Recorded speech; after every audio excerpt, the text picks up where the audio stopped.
There are a lot of things to learn from your debut novel, and fortunately, I actually got to go through my debut experience twice. Hi everybody, I'm Joanna G. Holden. I'm a fantasy author, and in today's video, I'm going to be dissecting my self-publishing journey for my upcoming novel, Littlehead.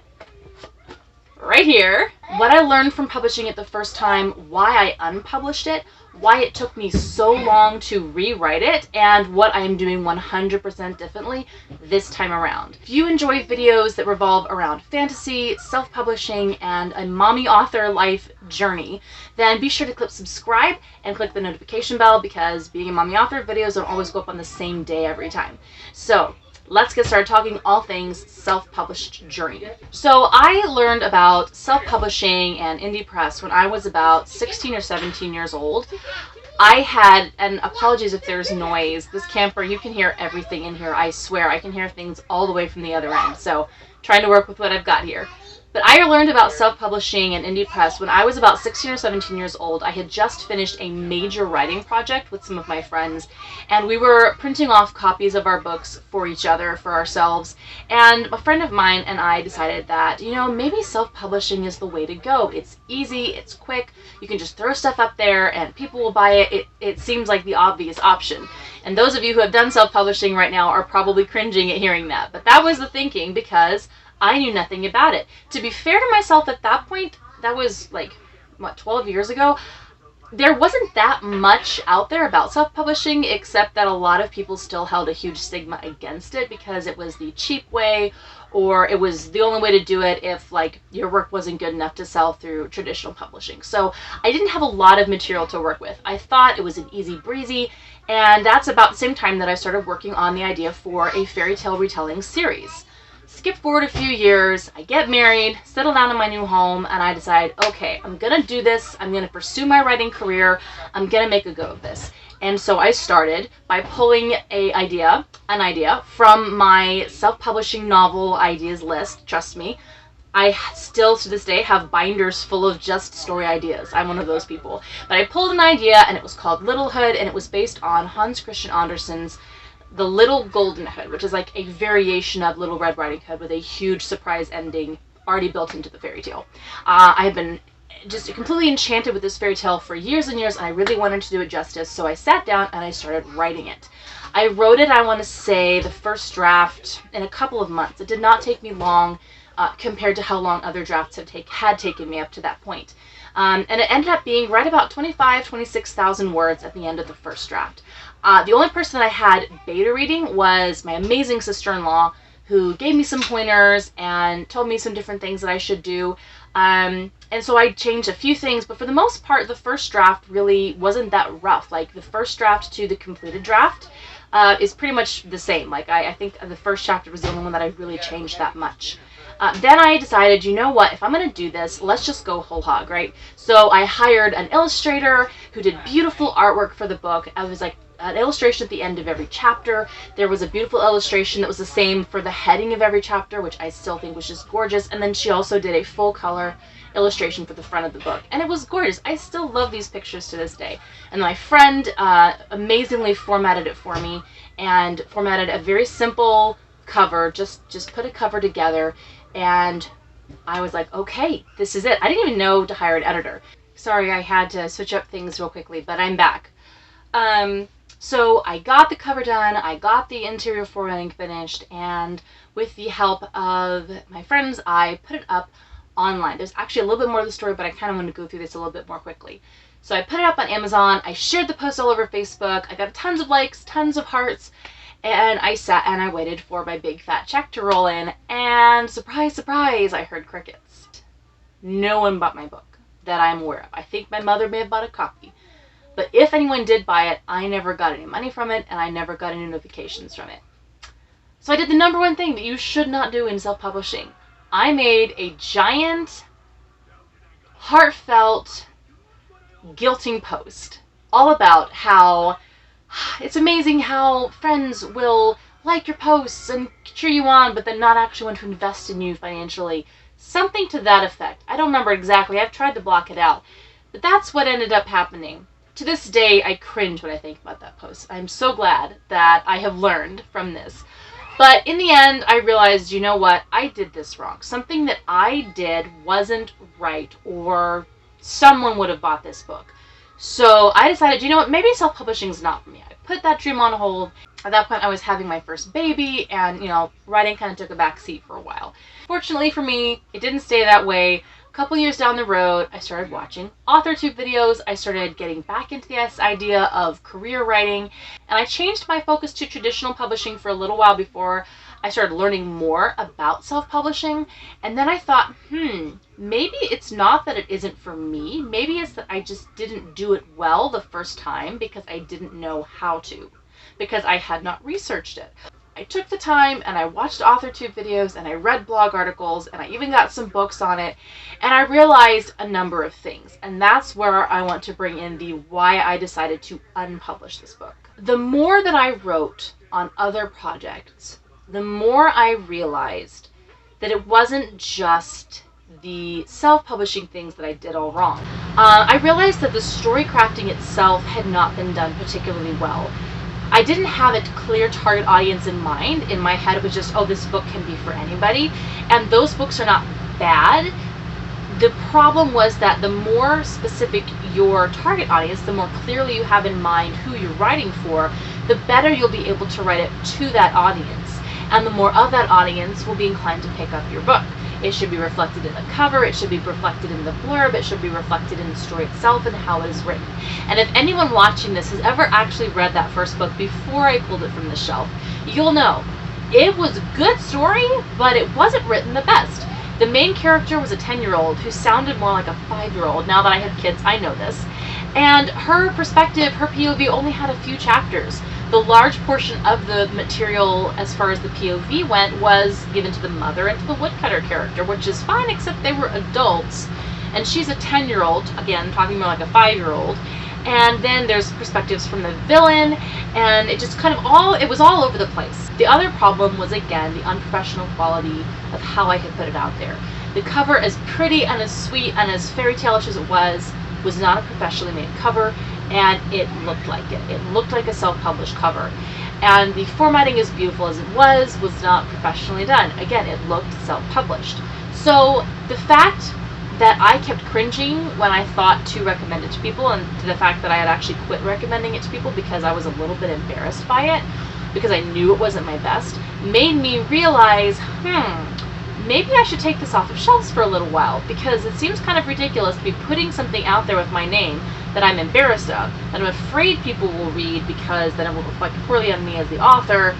Maybe I should just take it out. And then I thought, what if I rewrite it? Because the story's good, I'm still in love with that fairy tale. What if I just rewrite it? And that's when the whole idea of rebranding the fairy tales came out. I didn't want to start with Littlehead, because at that point I still just wanted to maybe pop on a new cover and go through and edit it. That's all I thought that I needed to do.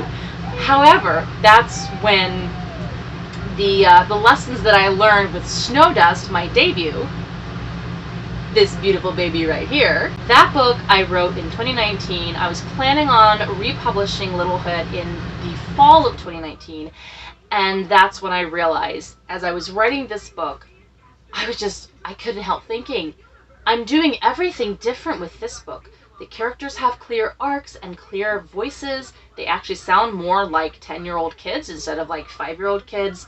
It's completely from kid perspective instead of having adult voices thrown in. It really sounds and feels like a middle grade novel.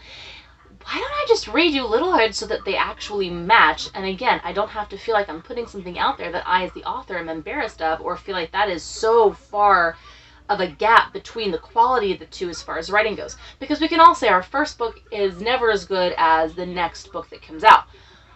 We get better with each book that comes out, but I didn't want there to be such a giant gap between this book over here and this book over here, especially since Snow Dust was releasing first and I was planning on re-releasing Littlehead afterward.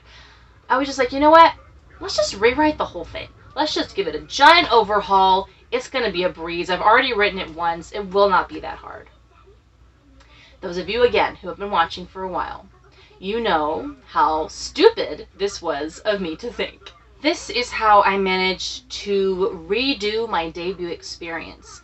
I took this novel off the shelf, and then I managed to go back and say, Hi everyone, with my new channel and my new social media platform as an author, I am coming out with a book. And because no one knew me in the author community, it was like, oh, this is your first book. And because I had fortunately pulled that book off the shelf, it was like, yes, this actually is my first book. So I was able to go through with Snowdust and redo everything that I felt I had done wrong with Littlehead the first time. I actually did my work and my research when it came to the crafting of the story and the characters. I hired an editor, I hired a cover designer, and to this day I am very proud of how Snowdust turned out. I adore this book. I adore the cover. I adore the interior. Everything about this book is like a, here, please take this book, you're gonna love it, instead of, you know what, maybe, you know what, not right now. I realized I wanted that experience for Littlehead too. So, we launched into the rewrite, and we're gonna get into why it took me so long to rewrite this book. Because let me tell you, rewriting a book you have already published, it's not as easy as it sounds. September 2019 comes around, I have my outline notes, and I sit down to try and draft this book all over again. I did not even bother reading or rereading the original material. I didn't bother looking at any of my old notes. I started over from scratch with the knowledge in my head of how the story was supposed to go down. And for some reason, the 30-something thousand words that book ended up being, that first awful, horrible rough draft ended up being, took me forever. It took me months just to get out this weird, clunky, awkward first draft that I hated so much. I printed it out, I put it in a notebook, and I never even read it. I hated it that much. I think it was the fact that Snowdust had been so easy and so simple because it was a fresh new story. It was a very simply told story. Like, there was a ton of material already in the fairy tale. I didn't really have to come up with tons of extra material. And it was only 40,000 words, but it was also very Narnia-esque, very snowy, very wintry. I felt like I was there in the story, and it was a fresh new experience. With Littlehead, in my mind, I've already published this. I've already edited it. I've already written it. I've already rewritten it. Like, what? My brain was not catching up with the fact that this was a fresh new story, and so it did not want to write it. And that's not an excuse. It's just a fact. For some reason, my brain did not want to process fun new project. It wanted to process, you've already done this. Why are we doing this again? And so having all these other shiny new projects that I wanted to be working on and feeling like I had to finish Littlehead because I just needed to, it was a huge struggle for me. It was a huge struggle for me. And then to have the first draft turn out so bad that I couldn't even bring myself to read it, it was like, why? Why did I bother rewriting this book if it was just going to turn out so awful? I mean, it was sickening. It was sickening, and I couldn't understand it. I gave myself a break from it. I worked on some other projects, and then I revisited the characters, the outline, the parts of it that were a part of my pre-writing process. And I said, you know what, let's just strip it all down, let's see what didn't work, and let's focus on what might work next time. And I went whole hog on these characters. I dissected personality types, I dissected want versus need, and motivations and conflict, goal, motivation, conflict, that's the right one. I did all this stuff. I went through several books with all of the different characters, and I came up with a plot that I think that I liked. In spring of 2020, I started writing it again. Now, I do need to point out that during 2020, some things happened, and I'm not talking about all the crazy, I'm talking about to me personally. The largest being, literally the largest, I got pregnant. And when you're pregnant, your brain doesn't always work the way that it works when you're not pregnant. Some things, like some wires don't always attach correctly, some springs get all rusty, and something is wrong with like most of the gears. You're running on like 50% capacity of the normal 10% capacity of your brain. So to say that writing the second draft was easy would be a lie. However, it was much better. I actually liked the characters. I actually liked the story. The narration was not clunky and awkward the same way. I felt like I was finally understanding who these characters were. It was so much better. But it was still awful. So I was like, okay, let me give it one more shot. I'm going to really dissect it this time. Well, I did. I gave it a third complete overhaul. So the first time I rewrote it, the second time I rewrote it, the third time I completely rewrote this book. Then I had to do something that just really made me sad. I had lined up an editor for October of 2020, and I had to push back the date. Fortunately, I was with an editor who had extra space down the line, and since I had already given the deposit, she just moved it over for me. But guys, I had to move my edit. I was so frustrated with myself. I was like, why is this book so hard? Again, I genuinely feel like part of it was just my brain saying, you've already written this, why are we doing this again? And I was wanting to write all this other stuff because there were so many other ideas, but I really, really wanted this book to end up well written and beautiful because I knew that it deserved the best chance that it had. So I finally, by the end of 2020, had a draft that I actually really, truly loved. And that was when it was time to move to the fourth point, where I got to do everything for this book all over 100% different. And, well, it should be obvious what I did different. I'm just going to give you a couple of the things that I did that made it a much better experience. First of all, I hired an editor. I hired the cover designer, again, the amazing artist that did Stardust, did this gorgeous cover, so different from the one that I had before. And look how thick the book, I'm just going to show you real quickly, look how thick the book ended up. It is 60,000 words instead of 26,000.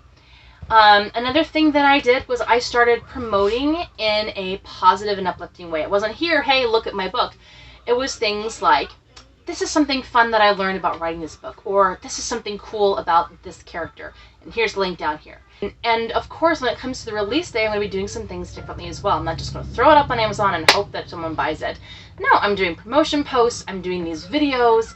In fact, I will be doing a live book signing a few weeks after the book comes out to sell both my books. I just have to show you. They're so beautiful together. And of course, I actually have a website now, which that helps a lot. But there's just so many things that I've been doing differently, and I can tell you that it really makes a difference to go fully professional.